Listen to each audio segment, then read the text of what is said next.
Vicky, mas Jesus morreu por você, meu amor. Então foi trouxa. Pra mim é um trouxa. Pra mim morreu. Como assim morreu por mim? Tipo, o cara tá pegando os meus pecados. Então beleza, então eu vou começar a fazer o que eu quero, matar todo Lógico. mundo, né? E é o que eles fazem, né? Olá pessoal, tudo bem? Esse satanista aqui, ele disse que nós que somos cristãos somos trouxas. Por quê?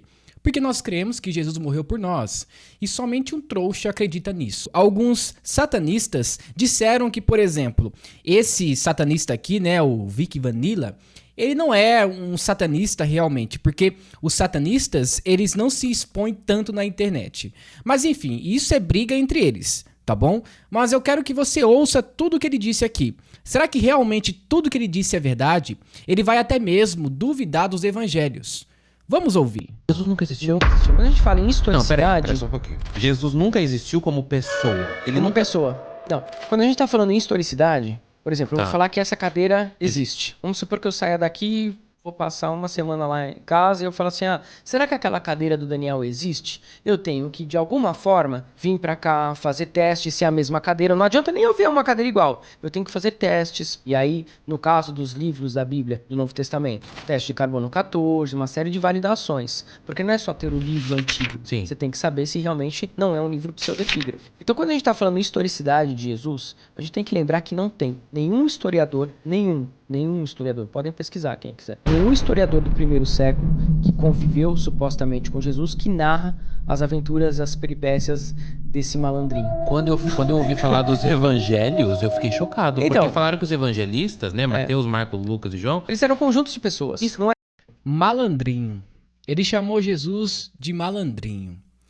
Chamar Jesus de malandrinho é uma coisa surreal. Surreal. Você pode dizer o seguinte, olha, Jesus não era divino, tudo bem.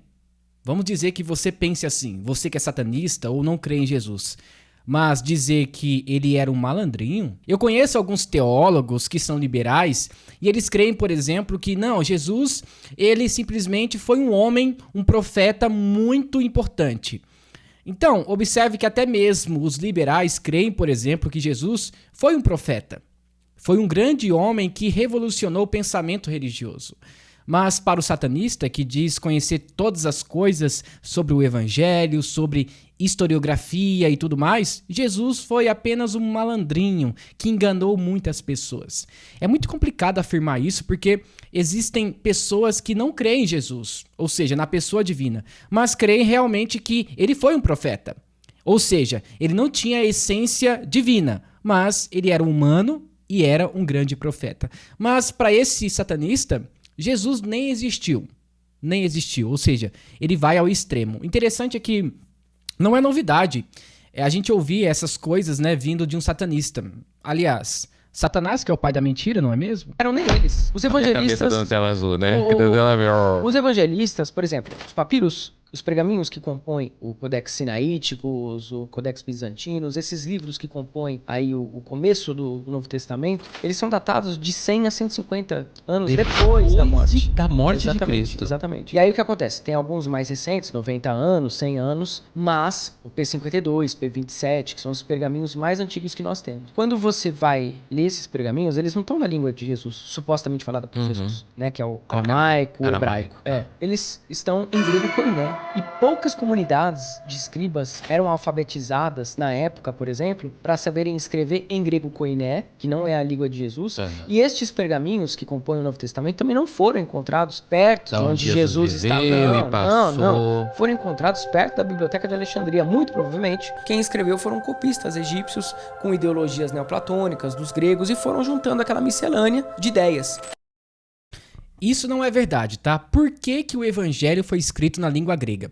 Porque era a língua dominante naquela época. Isso não quer dizer que alguém da Biblioteca de Alexandria escreveu na língua grega para as pessoas, para as igrejas, não. Agora, dizer que não foram os evangelistas que escreveram, aí é um pouco difícil de aceitar. Porque eles conheciam realmente a língua grega daquela época. Tudo bem, vamos dizer que não foram os evangelistas, mas com certeza foi alguém que já conhecia Jesus e dominava a língua grega. Então, temos que tomar cuidado com os extremos. E, gente, não dá para dar credibilidade ao Vic Vanilla. Não dá. Ele mente demais, demais, demais. O Novo Testamento, todos os livros do Novo Testamento, eles são assinados, por Mateus, Marcos, João, Lucas.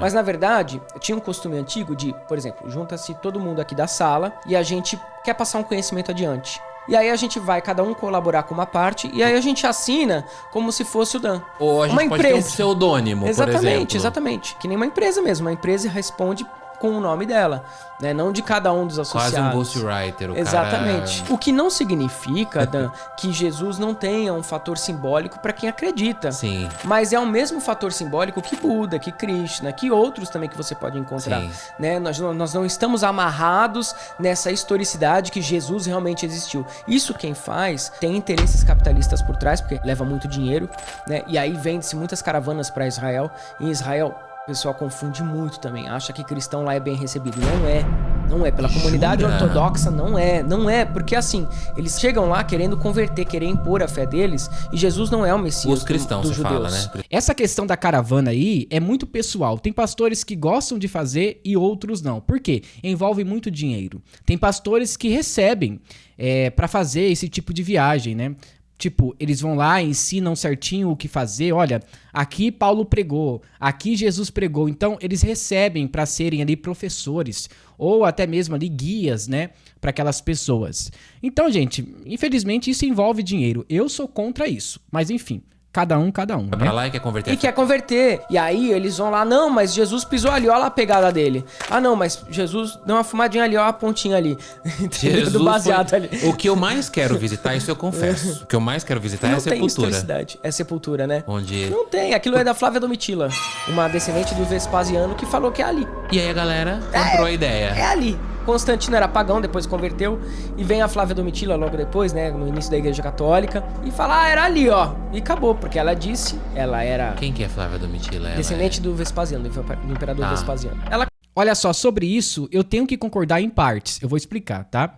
A primeira coisa, eu não creio que realmente Jesus foi sepultado naquele lugar.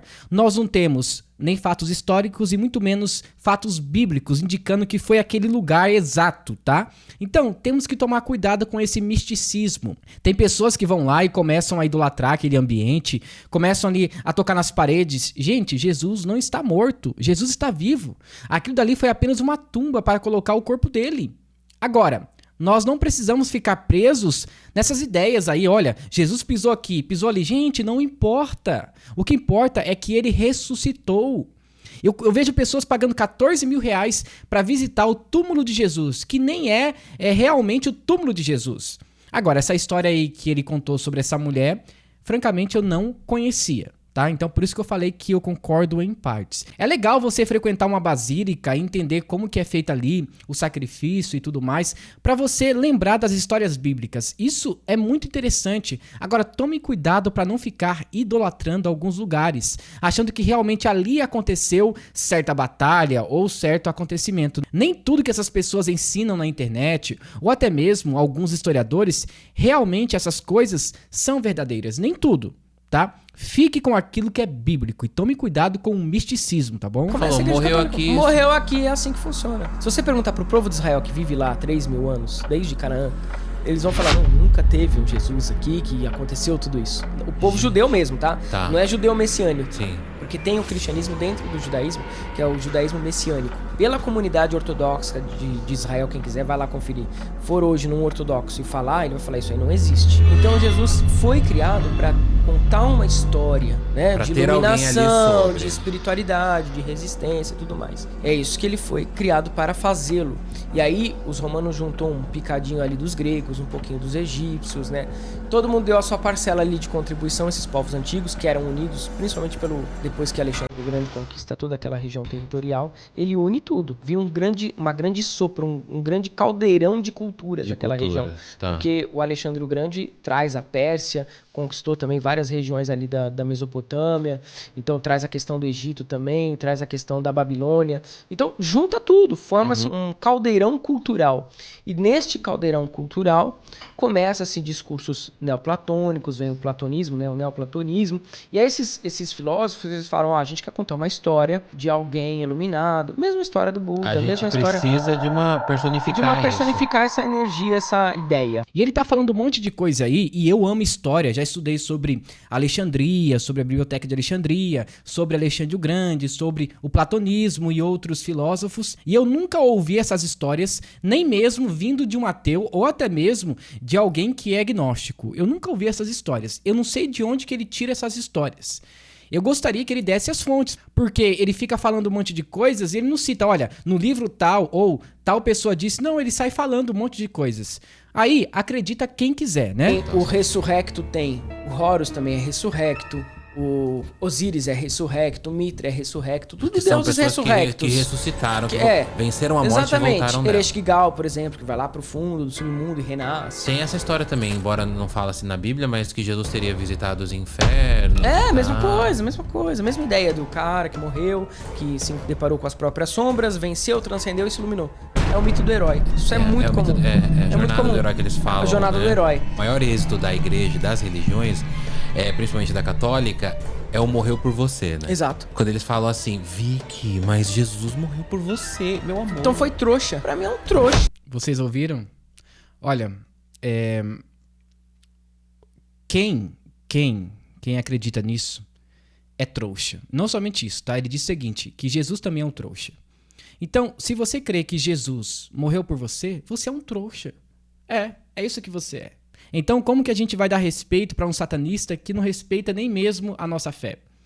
Chamando Jesus de trouxa e também as pessoas que creem nele. É complicado. Imagina só se eu dissesse assim, olha, a Umbanda pra mim é uma desgraça, não presta. Todo mundo que crê ali na Umbanda é trouxa. O que você acha que ia acontecer comigo? Se eu dissesse assim, olha, quem é espírita pra mim é trouxa. Opa, um evangélico tá disseminando intolerância religiosa. Agora, um satanista falando isso, não tem problema nenhum. Me morreu? Como assim morreu por mim? Tipo, o cara tá pegando os meus pecados, então beleza, então eu vou começar a fazer o que eu quero, matar todo Lógico. mundo, né? E é o que eles fazem, né? Realmente eles não entenderam o evangelho.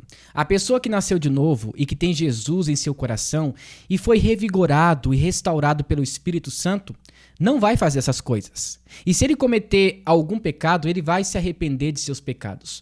Qual é o sinal da pessoa que foi salva, que nasceu de novo? É que ela se arrepende todos os dias. Ela não fica contente com seu pecado, mas ela se arrepende. Eles falaram muitas coisas no vídeo e eu não vi nenhuma fonte, muito menos citando alguém importante que disse isso, a não ser aquela mulher que disse que supostamente ali era a tumba de Jesus. E até isso mesmo é de se questionar, tá bom? Mas vamos lá. Pela Torá, pelo judaísmo, ninguém pode morrer pelas tuas transgressões, ou ninguém pode ser o intercessor entre você e Deus. É como se eu fizesse um crime e outra pessoa fosse presa. Exatamente. Kabbalah, pela Kabbalah, você e Hashem, você e Ein Sof, Elohim, nós temos uma conexão muito própria. O ser humano e Deus, ele está em constante conexão. Não tem um intermediário. Não precisa Não de alguém. precisa. Fala pra ele. Exatamente. Quando que você coloca o intermediário? Quando você quer que a população obedeça uma pessoa, ao invés de cada um se conectar com Deus à sua forma. Sabe quem morreu por mim? Minha mãe. Porque a partir do momento que você nasce, a vida dela acaba. O Jesus é mais uma forma também de tirar a mulher da jogada. Os milagres de Jesus, se você pegar livros de historiadores da época, historiadores romanos, aqueles milagres você vê pelo menos uns 20 imperadores romanos fazendo. Porque os romanos eles gostavam de falar assim, ó, o nosso imperador curou o cara da cegueira, o nosso imperador fez o outro andar. Isso era um costume de idolatria dos romanos. Olha só, francamente, eu já li algumas obras sobre o judaísmo e também o cristianismo. Você pode encontrar um dos historiadores mais antigos falando sobre isso. Por exemplo, Flávio Joséfo, ele cita sobre a destruição de Jerusalém, uma profecia que Jesus fez. Outra coisa, o Eusébio de Cesareia, ele fala sobre a morte do irmão de Jesus. Ele fala sobre um monte de coisas. Agora, é difícil acreditar nas teses desse satanista. Ele até que fala bem, ele elabora uma boa construção histórica, mas ele não tem fontes. Ele não cita pessoas, ele apenas vai falando, olha, na religião assim assada aconteceu tal. Tudo bem, mas com que base você traz essas informações? Aí fica difícil de acreditar, né? Não tem material histórico nenhum. O Santo Sudário, por exemplo, já foi comprovado que é uma farsa. Santo Sudário. Eu falei de Santo Sudário Desde os anos no 80. episódio aqui. Então, o Santo Sudário é uma farsa. Uma grande farsa. Que é o Uma grande pano farsa. que teria envolvido Jesus e faz a imagem dele. A imagem de Jesus branco com os olhos azuis, aquilo vem da cultura ariana. Inclusive, a Igreja Católica apoiou muito essa cultura ariana. Pera aí, deixa eu explicar. O Santo Sudário já foi datado de 1200 depois de Cristo. Então, não tem nada a ver. Olha, aquele Santo Sudário era de Jesus. Gente, isso já caiu por terra há muito tempo. O grande problema é que a Igreja Católica crê em relíquias. Então, durante muito tempo, a Igreja Católica acreditou que realmente ali era o manto que era colocado em Jesus e que foi retirado depois e guardado em uma caixinha. Gente, isso foi comprovado que é uma farsa. Agora, dizer que nós acreditamos nisso, aí é demais. Eu não acredito nisso. Eu acho que nenhum cristão sério acredita no Santo Sudário. E muito menos naquela ideia de que existe um prego na Igreja Católica, de que aquele prego foi colocado nos pés de Jesus. Gente, isso é uma mentira. É uma mentira. Isso daí é a ideia de relíquias. Vender para você ganhar mais dinheiro. Então, um cristão sério não acredita nessas coisas. Creia em Jesus pela fé. Não precisamos ter nada tangível, ou seja, tocar em algo. A fé é suficiente. Essa ideia, olha, encontramos a cabeça de João Batista. Para, gente. Não dá pra acreditar nessas coisas. E mesmo se encontrasse e colocasse ali em um altar ou em um lugar sagrado, qual seria a finalidade? Pra que a gente iria tocar naquela cabeça ali de João Batista? Não faz sentido. Entende? Os brancos são uma raça superior. E, inclusive, apoiaram o Holocausto e as políticas lá do bigodudo, que eu não vou falar o nome. A Igreja Católica foi conivente com o bigodinho. Com Adolf. o inominável. Adolf. Com o inominável H. Eu vi esses dias, a gente tá falando de Jesus, você respondendo uma pergunta naquelas caixinhas do Instagram, e aí um cara pegou e falou assim, falam que o nome de Jesus tem poder. Ah, sim. Qual que é o poder do nome de Jesus? Aí você...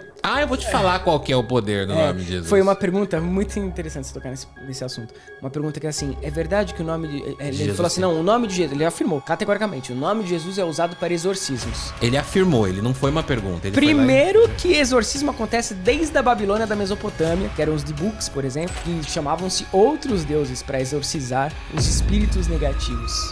Tá? Exorcismo não é uma coisa da Igreja Católica, não. Também é um costume pagão. Segundo, que o nome de Jesus não foi usado só para exorcizar, né? Até onde eu sei, ele foi usado, por exemplo, para enfiar ferro quente na vagina de mulheres, né? Durante o período da Inquisição, procurando a marca da bruxa. Eles enfiavam ferros quentes dentro da vagina das mulheres, e se ela sentisse dor, é porque ela tinha a marca da bruxa. Isso tá relatado no Maleus Maleficarum. Agora ele citou uma fonte.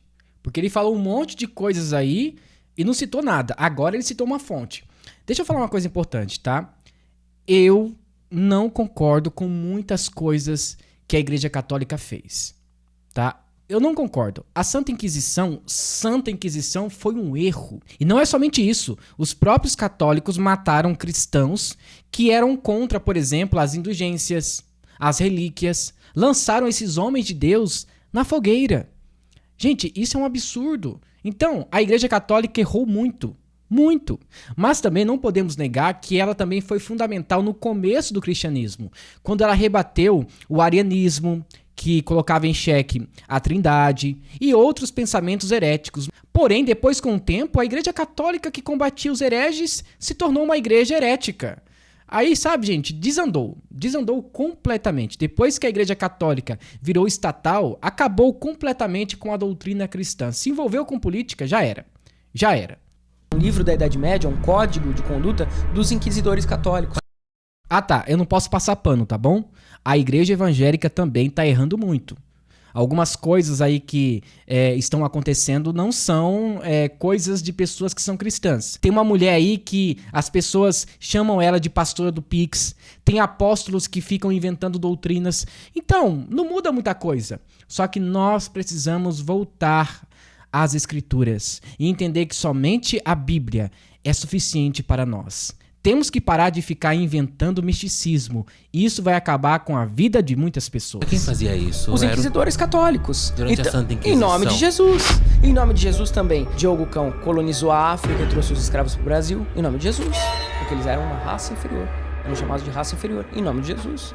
Em nome de Jesus começou-se a escravidão. E em nome de Jesus, na Guerra de Sucessão nos Estados Unidos, de secessão, na Guerra Civil norte-americana. Existe uma grande diferença você fazer algo em nome de Jesus sem Jesus realmente concordar com isso. Inclusive, Jesus diz o seguinte, olha, em teu nome expulsamos muitos demônios. Em teu nome fizemos isso ou aquilo.